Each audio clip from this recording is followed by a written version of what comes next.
Today's Dallas Cowboys Report is presented by Aura. They offer all-in-one digital safety for you and the whole family to help keep your financial and identity information safe and private. They're giving you a free 14-day trial. Cancel at any time when you head over to aura.com/chatsports. Micah Parsons has offered a pretty high goal for himself in the 2022 campaign. He says he wants to break the NFL's single-season sack record. Of course, that record is currently held by both T.J. Watt and Michael Strahan at 22.5 sacks. Micah had 13 as a rookie in a hybrid role. Here's what Parsons had to say on the sack target. Yeah, 15's like the minimum. 15's what I want to hit. But definitely 23 is that goal to break the record. Now, if you want Micah Parsons to set the single-season sack record this year for the Dallas Cowboys, show it by liking the video. Because make no mistake, Micah setting that sack record, there are zero ways in which that's a bad thing for the Dallas Cowboys. So if you want him to break it, like the video right now.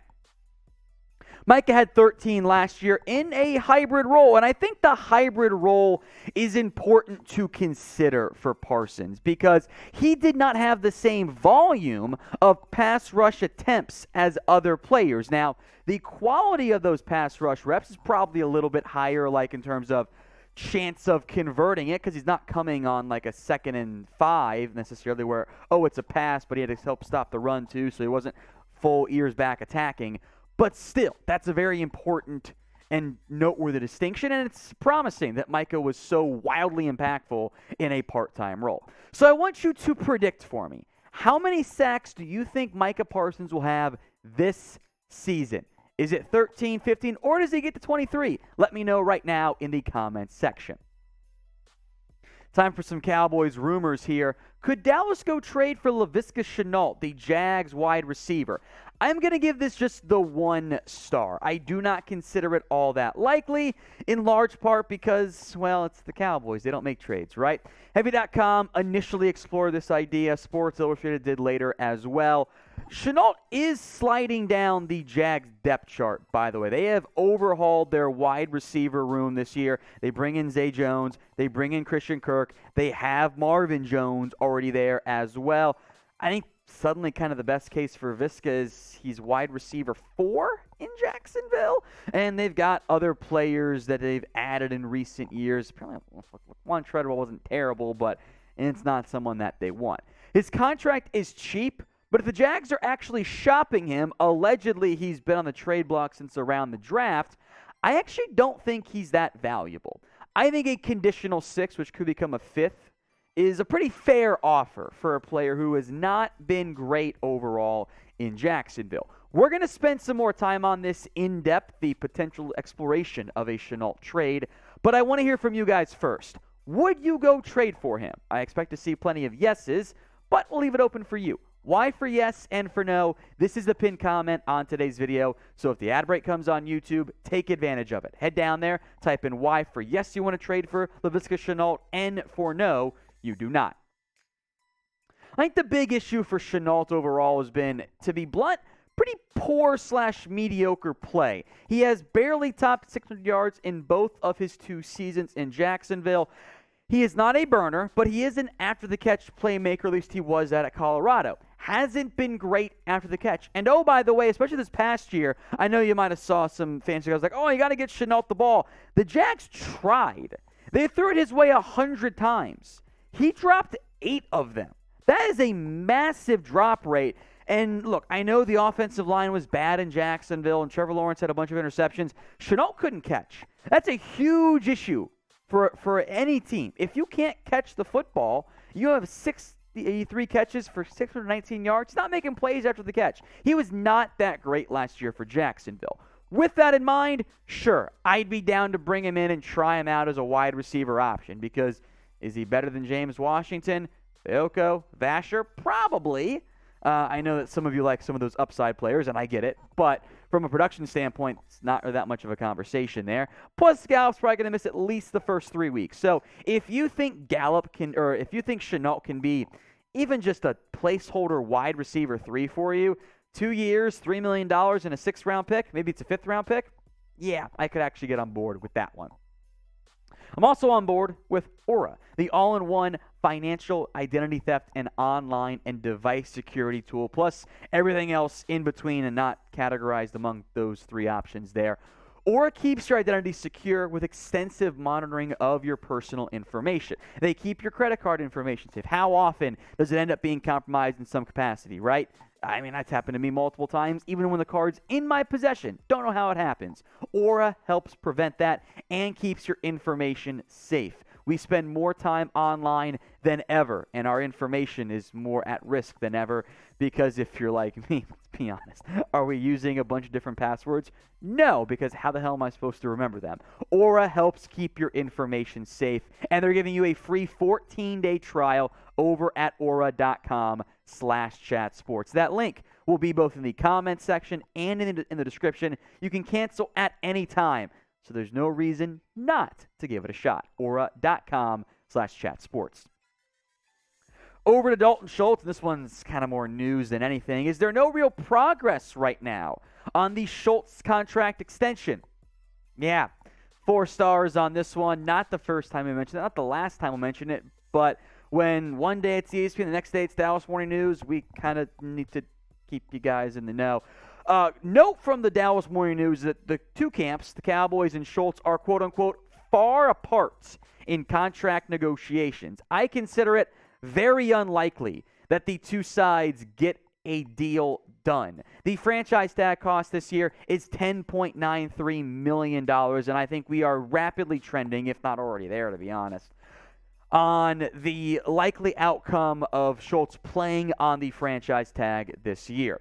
The market was made difficult with the David Njoku extension, $13.69 million, because, again, that is what ends up happening when you wait on contracts. I would say that Dalton Schultz likely wants a little bit more to $14 million per year. He's better than David Njoku. There's no doubt about that. So why would he settle for less on a 4-year deal? The Cowboys go, well, 2 years of the franchise tag is around $12 million. Maybe they want to stick closer to that price tag, even though the money always goes up, and a 4-year deal on that average of 10, 12 ends up being a lot like the Njoku deal, but that's how the Cowboys tend to operate. And I understand why Schultz wants what he wants, why the Cowboys aren't so sure. I like Dalton Schultz. He's a good football player. He did break a little bit more tackles than I think people give him credit for. He's a better blocker than some want to give him credit for as well. But he is not a premier tight end. He's not a Mark Andrews, a Travis Kelce. It does border too much for me on paying a good player great money. So what do you think? Will the Cowboys and Dalton Schultz get a deal done? Type D for deal, or you can type in ND for no deal. Let me know what you guys have to say in the comments section. In the end, I will be surprised if the Cowboys get this deal done. I just have a difficult time foreseeing the 2 sides meeting somewhere in the middle. I think it would probably have to be a bit of a team-friendly deal in the end. I understand the concerns on both sides. Schultz wants to get paid. The Cowboys don't want to pay him what the true market is, because if we're being honest, I think the true market is a little bit on the high side. So I get it from that standpoint, and that's why I think in the end a deal does not get done. Now, we are the #1 Cowboys YouTube channel out there. If you have not already done so, subscribe. We give you free Cowboys videos every single day on everything going on around the NFL. So if you haven't already, hit that big red button right now. Next up, could the Cowboys potentially add another kicker? I'm going to give this 3 stars. I know it's been mentioned by ESPN, Dallas Morning News, more and more that it's the likely outcome. I'm going to give it 3. I think it does happen, but I'm not going to give it 4 until I see it, because I remember the Cobra Kai Forbath and Greg Zuerlein's going to be a real competition, we promise. And then Kai Forbath didn't even make it to training camp, in part because of the smaller numbers, which is why I think it happens this time.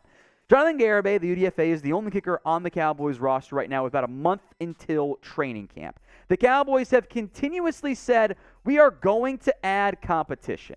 That is their plan. That is their goal. They have the philosophy of adding somebody to act, which, by the way, I think is the right move. And it was even mentioned by, I can't remember if it was SI or ESPN, you could see kind of a rotating crop of competition if the guys don't impress.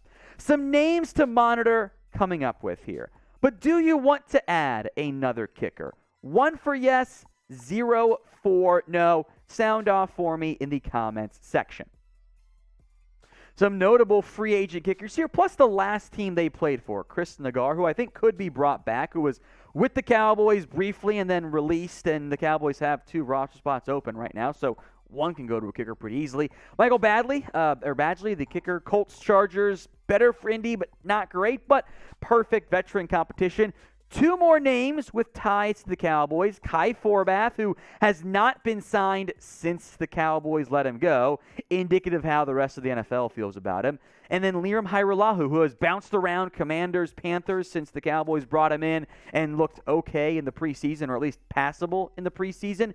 And I'll throw in a USFL kicker. How about Cole Murphy, who's done a good job with the Michigan Panthers? I would not be shocked if a USFL kicker gets added. That's actually, I think, one of the easier paths to making it from the USFL to the NFL, because the skill guys, well, we know they're not that good for the most part. Kickers, they're a bit more chaotic in nature.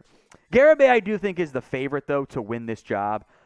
Just with where he's at, he was good in his 1 year at Texas Tech. I think he is the favorite to win it. I would be a bit surprised if he doesn't, but I do think competition is good in the end. One last story, maybe you saw it on social media. The sniper setup in Jerry World. It's not really accurate from what was posted on social media. You might have seen the photo. I don't want to put it and get risk in trouble from that standpoint of YouTube. It was not a photo of Jerry World. It was a photo of Lucas Oil Stadium. So if you saw that social media post, not so fast, my friends.